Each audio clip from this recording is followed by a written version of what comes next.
Hi, everyone, and welcome to another episode of The Expert Edge, a thought leadership initiative by Quadrant Knowledge Solutions. It's a series of insightful conversations featuring prominent industry experts engaging in discussion with their experienced analysts. These fireside chats will delve into critical topics within the ICT domain, offering valuable perspectives and fostering knowledge sharing. I am Shahima, Marketing Specialist at Quadrant Knowledge Solutions, and I will be your moderator for today's discussion, which focuses on the rise of neobanks and how they act as catalysts in reinventing banking models. Neobanks have been revolutionizing the banking industry, offering digital only solutions and transforming customer experiences with their innovative approaches. To explore this topic in depth, we have with us two esteemed experts.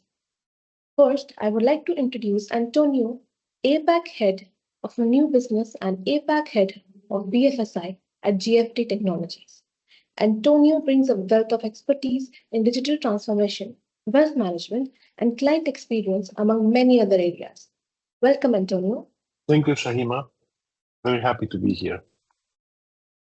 Next, we have Divya Baranawal, our Vice President and Principal Analyst at Quadrant Knowledge Solutions. Her keen insights are derived from a vast experience. She has guided numerous clients across industries, providing strategic advice and helping them navigate the technology landscape. Welcome, Divya. Thanks, Shaima, for having me today. To kick things off, let's start with the basics. Antonio, how are new banks transforming the traditional banking landscape, and what key factors do you think have driven their global rise? So for the last, even before COVID, all regulators have been thinking how to influence banking services. When you look on a global basis, besides the Western countries, most countries outside of, let's say, the big economies have a major percentage of unbanked people. Yeah. So not everybody had access to banking services. With the development and the rising of digital technology, obviously they, especially Asian regulators, started to think, why shouldn't we issue digital-only licenses to foster and promote banking services, low cost, all digital, that people can have access to that. Simultaneously, in Europe, and there is the good example of Revolut, who was one of the pioneers of changing banking services, starting like a payment processor, but becoming a bank in the end, depending on the country, also showed that many of the banking services could be fully digitalized, from onboarding. I mean, things that were not even possible to think about, let's say 5-6 years ago. Now it's all digital. So when you take all these dimensions together, you see new banking licenses, a big demand for banking services at low cost, full digital. Then you basically have all the ingredients for, let's say, smart people and entrepreneurs to start thinking, what do we do next? We had the privilege to be part of this journey in Asia, starting in Hong Kong, followed by Singapore, Malaysia, where the regulators issue banking licenses, and some of even incumbent banks start to think outside of the box and come together in consortiums to offer something new to the client. And the goal was 100% digital end-to-end. And another aspect was the adoption of cloud. That was another element that has always been a challenge, because in the past we had data centers and all the aspect of investments. With cloud, public cloud, we can just deploy the technology and it will scale as needed. So this is the convergence of technology, new thinking, regulators trying to reach large amount of the population who don't have access to banking services, and the whole digitalization. And I think COVID just emphasized even more that aspect of, let's go digital. Now, in Asia, there's been since 2019, 2020, probably 30 to 40 new licenses, and they keep coming, right? It started in Hong Kong, followed by Singapore, then came Malaysia. Now Thailand is coming. I think the Philippines already did. Vietnam is planning. The regulators that have not yet crossed the threshold are still thinking. There are still countries in Asia where you don't have digital-only banking licenses. But so all these aspects enable, a new thinking, and people got inspired, by other digital banks. But what has been achieved in Asia is actually quite remarkable. The end-to-end digital process, practically no cost for basic client services or banking services for clients. I mean, you can go open an account, get a debit card, and basically have access to payments and everything immediately. Yeah, everything happens immediately. Yeah, so for that, also the countries have been investing in IDV, ID verification, centralized database with personal data, increase all the data protection for persons, So there's been a lot of, let's say, as I said, this conjunction of factors that has happened. Yeah. Now, how this has influenced the banking model. So when you see today that you can access and you can cover 90% of your banking services practically for free. The incumbent banks that would charge you for everything, the credit card, they would charge you for the debit card, they would charge you to keep your money, they would charge you for the FX, they would charge you for everything. So the neobanks that come with a different, let's say, mindset, a different business model, are pushing the boundaries. Yeah. So people are now wondering, why should I pay for this banking service when I can have basically equal or even better and even cheaper, somewhere else? And actually with the convenience of doing everything from home or wherever I am. So I think the neobanks are really pushing the boundaries to the incumbent today to get better. So in the end, I think everybody will win. Yeah, the people, the clients will benefit from this. If things are done properly, the people who didn't have any access will have now access to basic financial services. In Asia, microfinancing, microloans are very important to develop the economy. And we see today major groups in Asia and Southeast Asia focusing on a digital offering of micro lending, or even personal lending, unsecured lending. Lending is a fundamental part. Why they focus on lending? Because there is still, let's say, it's a confirmed source of revenues, lending. Yeah, well, debit cards, credit cards, not anymore, but lending still, let's say, creates, let's say, income and EBT for the banks. So this is how the evolution in the last 5-6 years have come. Many actors, many players, some political decisions, but everything is now converging and has reached a point that we have enough neobanks for everybody to get inspired, but we have a large amount of banks that are nowhere close to being digital. Yeah, I mean, one of the major issues with the current incumbent banks is most of them think that having an app or having a website is being digital, but still have branches and thousands of people working, but doing manual work behind. Whereas the neobanks, everything is fully digital, right? With fintech solutions, I mean, everything is really technology driven. And that's basically the last point on this one. The evolution and adoption of all the new tech to create new tech stacks, new architectures, new digital architectures. Now, let's say, I would say every month, but every quarter we have a new tech. We have Gen AI. We have now, new models for ML. We have new ideas on how to use this.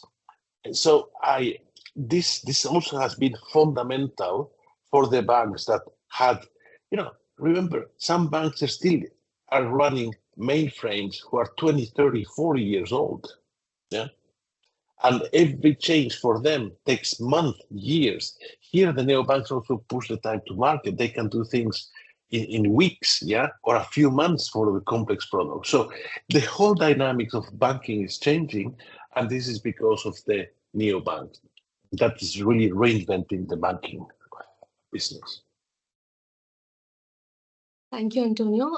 That was very insightful.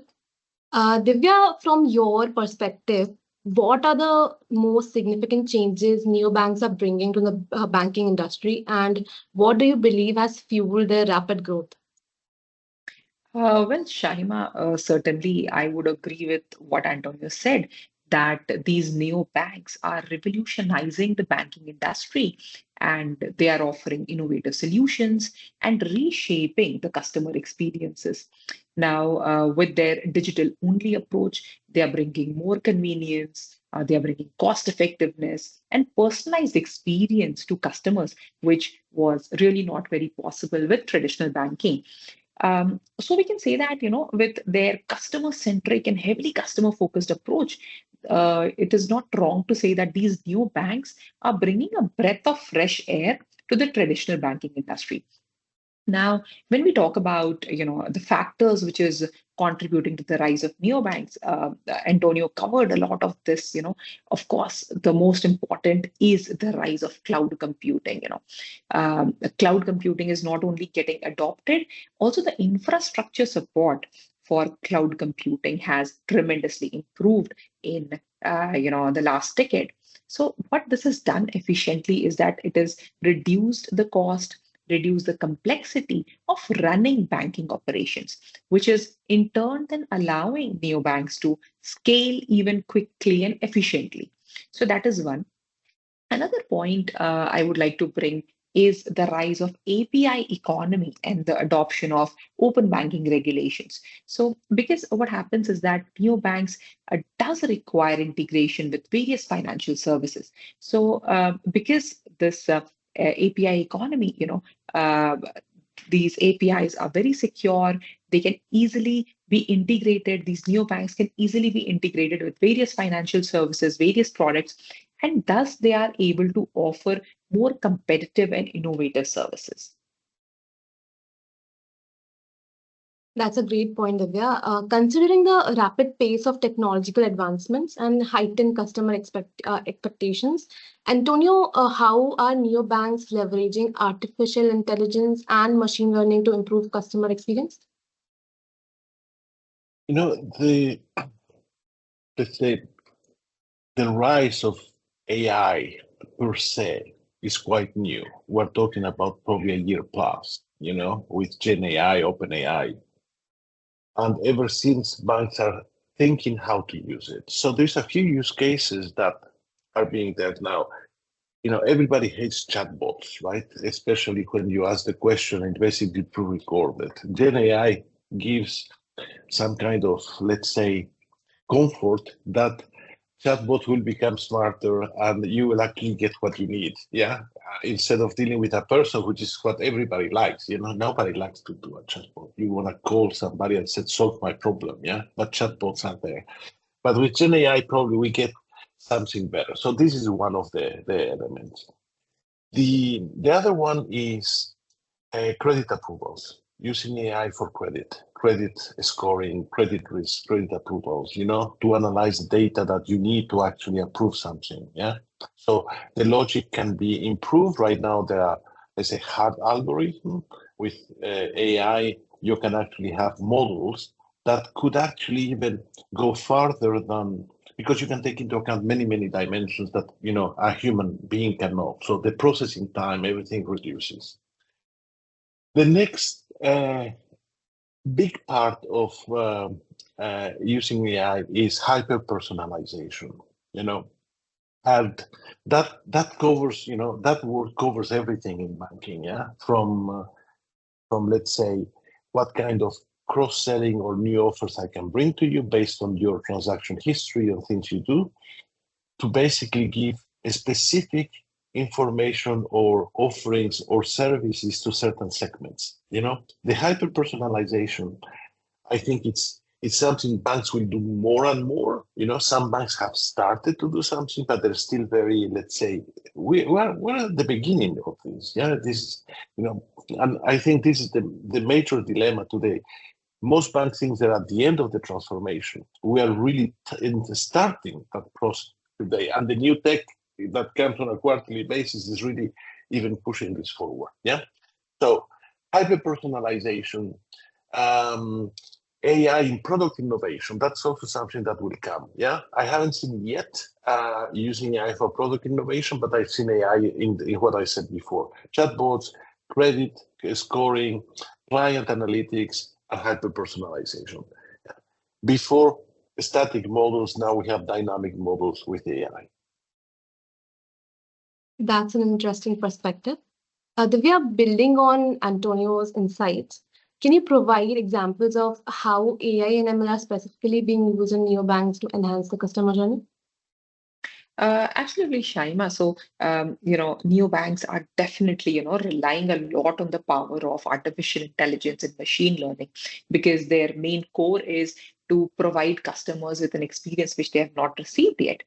Right. So, what they're doing essentially is that they are leveraging the vast amount of customer data from, it could be from their transactions, it could be from their historical, databases, some external databases, their buying preferences, their, device data, their behavioral data. So, all of this data, these machine learning and AI models try to assimilate, try to analyze so that they can analyze what is the behavior that the customer is showing, what are the preferences that a particular customer has, and also what are the spending patterns that they can see for the customer. So after analyzing all this, what the models are essentially doing is that they are offering hyper personalized services, which Antonio mentioned. Now that is great, right? Also, of course, there is adoption of AI powered chatbots. So now we know that the benefit of having these chatbots is a 24/7 service. So you don't have to wait in line for a person to come up and answer your queries. So it's very instant. Also, you get enhanced customer interactions. They are able to answer your queries and also guide users through financial processes. So all these simple kind of queries to which used to be diverted to agents is now easily being taken care of by chatbots. Then neobanks are using data insights to recommend relevant products and services to customers. So whether it could be, in terms of suggesting which is the good credit card for you, what could be the good investment option for you, which is the right insurance policy for you. So all these recommendations, suggestions, and personalized services are essentially improving the customer's journey. Another way where neobanks are leveraging this customer data is to predict future behavior. Now, that is a great area where I believe there is huge potential, right? So in terms of predicting what could be, their potential purchase, what could be your financial goals, and then recommending something which they might need in future. So those are some interesting areas where we believe, neobanks are really, hitting the nail right. That's fascinating, Divya. Thank you for sharing. Given the increased reliance on digital platforms, cybersecurity is a critical issue. Antonio, how do neobanks address these challenges of cybersecurity and data privacy, and what measures do they implement to ensure robust protection compared to traditional banking methods? Yeah, that's a good question. I'm gonna put it in context. So the what was really the buying element to become a client of a bank is trust, right? People would go to a bank because they trust the institution. Yeah? You put your money there because you trust the institution. And a lot of time, people trust people. Yeah. So as long as you have somebody and a place to go, then you build that trust with institutions. So how does virtual banks, neobanks, with nobody to talk to and no branches to visit, build the trust? And this is where security comes in. Yeah. I think, and that's why people, I think, are also testing the neobanks. They put some money, they see how it works. You don't, I don't know many people that put their full salary in a neobank from day one. Yeah. Because that's one of the biggest challenges for neobanking. They don't have the history that incumbent banks have, and therefore they don't have that built confidence and trust that has been there for decades. And they don't have anything tangible to show to people besides, a website and an app. Yeah. So I think they use cybersecurity, the data privacy, data protections. I mean, all the measures they take are really, they fulfill every single regulation when it comes to data protection, security, guidelines in security, and they cannot afford one mistake. I mean, you have a breach of security in a neobank is practically a death sentence for the bank. Nobody will ever put money on it. Yeah. So this is at the top of their priorities. And that's also, if you look to the incidents in banking, the incidents come from incumbent banks, not from neobanks. Yeah. So it's also, as I said before, their approach to security, cybersecurity, and data protection is also pushing the incumbent banks to actually take this even more serious. Yeah. I mean, the whole scalability that Divya spoke before, using public cloud to scale, that prevents outages, right? Today, a lot of the outages are because somebody has, do a calculation, how many servers do I need to run my app and my front end? Yeah. But the moment you have high activities, and today everything seems that you pay QR codes, you pay here, you pay there. People basically have access to every single, every moment you are using your phone to do some kind of transaction. Yeah, every moment. So the amount of transactions have increased, dramatically, exponentially for the last few years, and ever since. And COVID was just another factor to even do this even more exponential. I mean, we went from going to the supermarket to order everything online. So every single transaction has become digital. So you can imagine that now the securities aspect, and who started this? The whole security, and talking also about hyper-personalization, customer experience. Amazon was one of the ones who started this thinking. Yeah, Amazon predict what products you want to buy. They use algorithms. I'm sure now they're doing new algorithms from that perspective. But these are the people who initiate, who trigger, catalyst that aspect of hyper-personalization. I'm sure you are clients of Amazon as well. When you look at a product in Amazon, even if you don't buy it, you get reminders, mails. They do this very subtle, yeah? But they can actually predict what is very close, what is your next purchase. Yeah? So imagine this in financial services. Yeah. So there are still regulations when it comes to investment. Yeah. You cannot anyhow tell somebody buy this. Yeah. You have to be very mindful how to do it. But this whole, and also Amazon, we haven't heard a lot of breaches of security in Amazon. Yeah. There've been security breaches somewhere else, but why people still go to Amazon and still grows? Because it has been secure, it's reliable. I mean, the first time you buy Amazon, you are like, shall I put my credit card in or not? But today, you see, we overlook even our own data when we share. We go to websites, we register things, we put our credit cards, we put everything in it. Yeah. So I think the trust, coming back to the question on cybersecurity, has increased. Now we've moved from all the e-commerce into banking. That gets another threshold of trust. And that's what neobanks are doing. They're basically getting people familiar to that threshold of cybersecurity and trust that people will start doing even more with the neobanks and the banking in general. Very important considerations, Antonio. Divya, how do you evaluate the effectiveness of neobank cybersecurity strategies, and what additional steps do you think they can take to strengthen their security frameworks? So Shaima, with the new bank industry, as it continues to grow, we see that there is definitely the threat of fraudsters who are trying to exploit the vulnerabilities of the new system, right? And we know that, of course, banking being the highly most regulated industry, there are hefty fines and penalties for any data breaches, right? And that is not just for new bank, that's for any bank, right? So any data breach, any cybersecurity breach happens, there is huge penalty. There is a lot of the data is at risk.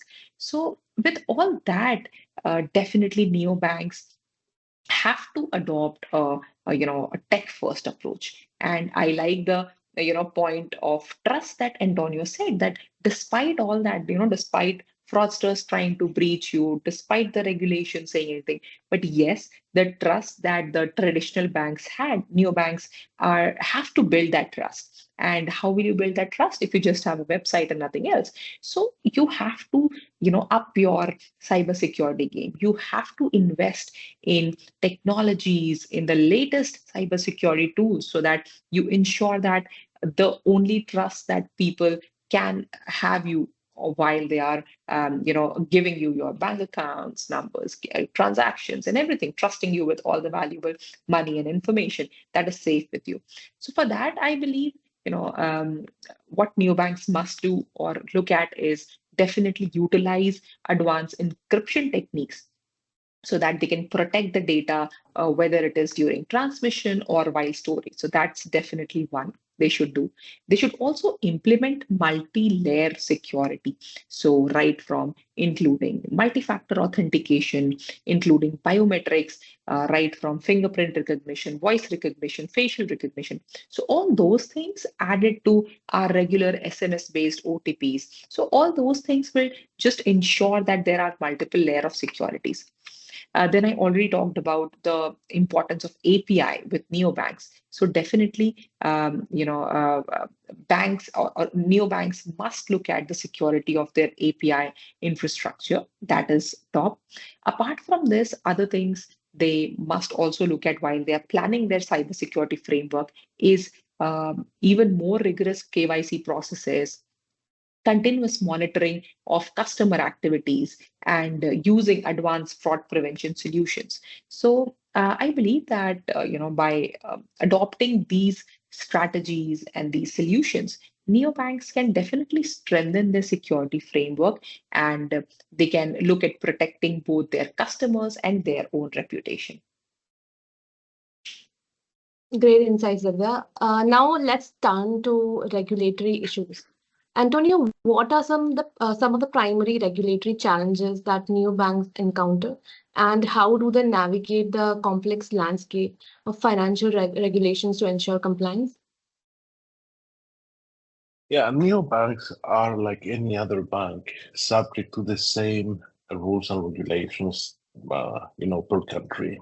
And Divya just said, financial services is one of the most regulated industries in the world. Yeah, I think aviation is the next one, but financial services truly, there are regulations for everything. There is protection of client savings. There is ratios between lending and assets. So there is so many things that banks have to take care.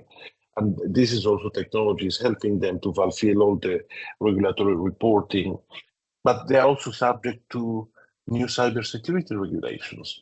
They were designed for certain digital banks, and now they're being adopted across the board. So they're also, again, a catalyst of better for everybody. Yeah. So when it comes to financial regulations, I mean, we can talk a little bit now or later about some of the challenges the neobanks are facing. Yeah. But the, the the regulatory framework is applicable like any other bank. It will all depend also on their own capitalization, the number of clients, the deposits they have, the kind of business they do. So they as I said, they operate like a bank. Yeah, so there is no difference between an incumbent bank or a neobank when it comes to this. But they are new, which means they start from zero. Yeah, they only have capital and they have to acquire everybody, clients, everything. They are also prone to certain, I would say youth mistakes, certain things, AMLs, things like that. They need to be a little bit more, even though using technology, they need to put an extra level of, let's say, surveillance on all the compliance and stuff like this, just to make sure they don't make this kind of mistakes that could jeopardize their ventures and their business. Yeah, but so far, I have not seen in all the banks we have, clients we have done, banks we have built, we have not seen any specific issue. It's a lot of dialogue with the regulators, a lot of explanation to the regulators how things work, because it's a catalyst for the current incumbent banks, but it's also a catalyst for the regulators because they're pushing the boundaries, right? The regulators have frameworks. They said, you operate like this.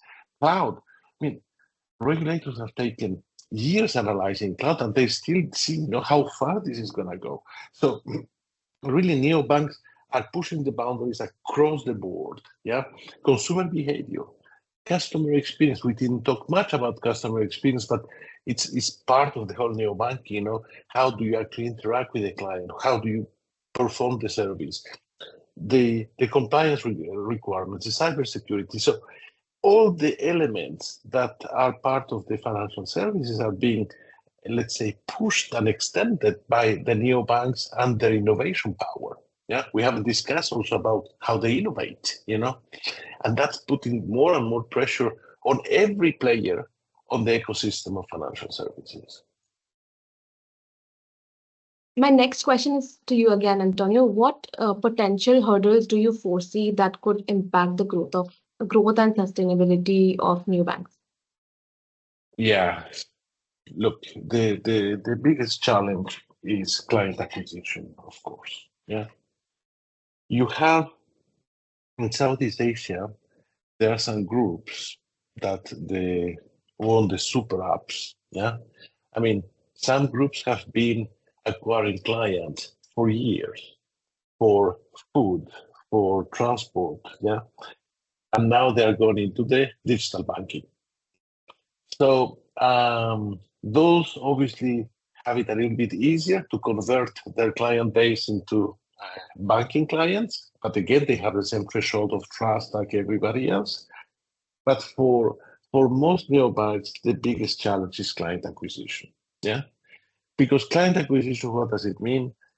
Is business. Yeah, people will come, open accounts, they will start putting money. The moment you put money, you increase the deposits. The moment you increase the deposits, you have more money for credit. Yeah, and that basically the banking business is basically a ledger with technology and credits and debits. Yeah, so it's to simplify this.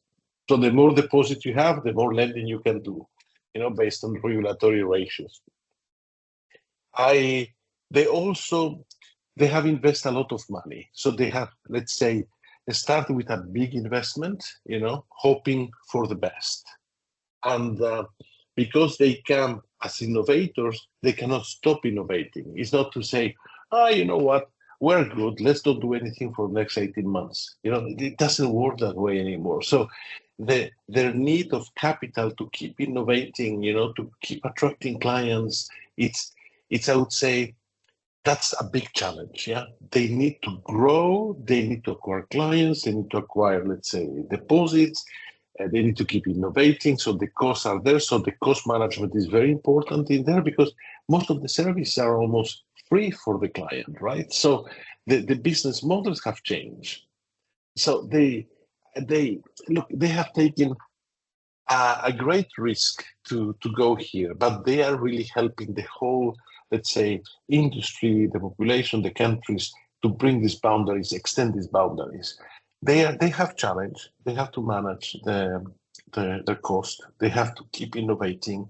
They have to keep, let's say, finding new ways of doing things, better ways, cheaper ways. But they're also kind of challenging the intermediaries as well. There are new partnerships that happens with the credit card companies or other payment companies because they bring volume, yeah, and this is a volume business, yeah, the more volume, so they can start negotiating certain fees, and so everything is, as I said, is a big catalyst for a big implosion of the financial services.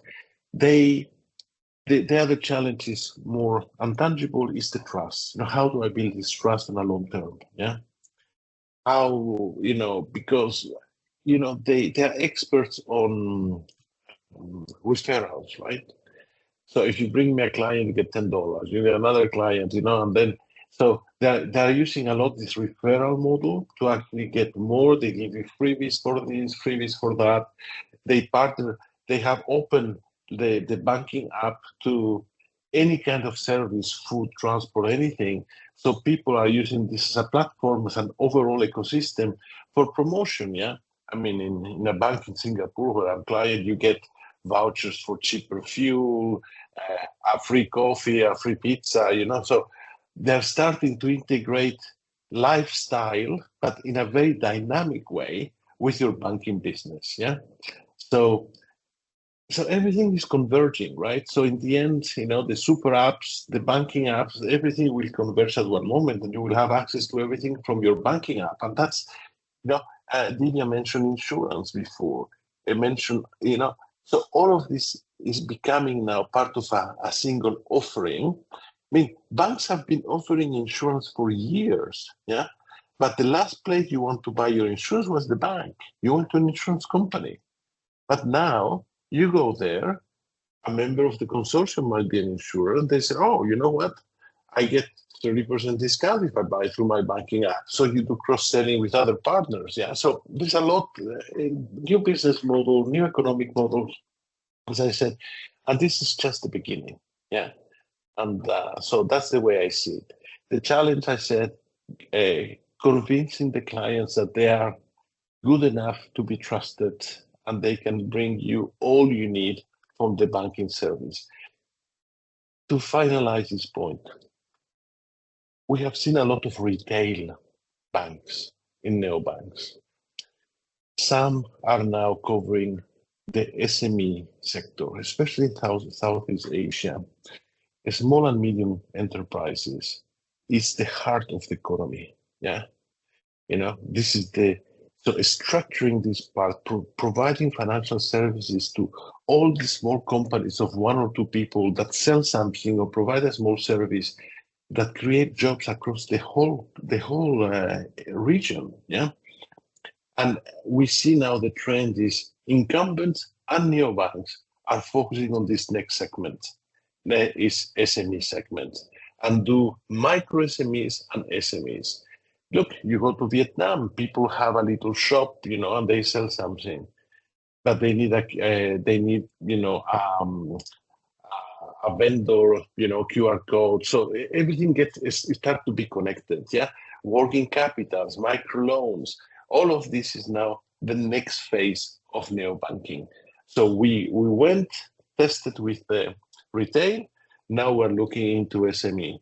Corporate will come later because corporates are big, right? But the SME, you know this, is the heart of the economy in everywhere in the world. Yeah, this is what produces most of the jobs, not the big corporates. Yeah, so that's gonna be the next challenge and where the innovation will happen. Thank you, Antonio. Divya, considering the challenges ahead, what do you think is the outlook for neobanks and what emerging trends will likely shape their continued evolution? Um, True, Shaima. So, some of my thoughts would be definitely, what Antonio very aptly put is the major challenge of acquiring customers. That's definitely going to be for them for coming few years till the time they really establish their ground. But I believe the future outlook for neobanks is definitely looking promising. And there are several trends which will further shape their continued evolution and further, be the driving factors in their growth journey. The first one, that is definitely customers will increasingly demand for personalized services and hassle-free experiences. So that is definitely going to be one of the driving factors. Also, because they are the innovators. As Antonio said, they can't stop innovating. So we believe that further advancement, be it in AI, ML, predictive analytics, prescriptive analytics. So all these things will further ensure that they are able to offer personalized experiences, also automated customer support. So all these things will be another driving factor. Also, I believe that they will slowly start expanding their ecosystem, be it through partnership or be it moving into areas like embedded finance, areas like decentralized finance. So a lot of these things will also come into picture in the coming years. More collaboration I expect to see from the neobank side with either fintechs, tech giants, other financial institutions, so that they can enhance their offering, increase their portfolio, and also go into newer areas in banking. So I believe, to summarize my thought, continued advancements in technology, increased collaboration, and changing customer preferences will be the driving force for further evolution and expansion in new banking sector. And this is going to change the future of banking in the coming digital age. Thank you, Divya. Thank you, Antonio. Thank you for your valuable insights. Today's discussion has shed light on the transformative impact of neobanks and the various factors driving their rise, from leveraging AI and ML to addressing cybersecurity concerns and navigating regulatory challenges. Neobanks are indeed acting as catalysts in reinventing banking models. Stay tuned for more insightful conversations on Expert Edge, where we continue to bring you the latest trends and developments in the ICT domain. Thank you for joining us and see you next time. Thank you, Shaima. Thank you, Antonio. Thank you, Shahima. Thank you. Thank you, Divya.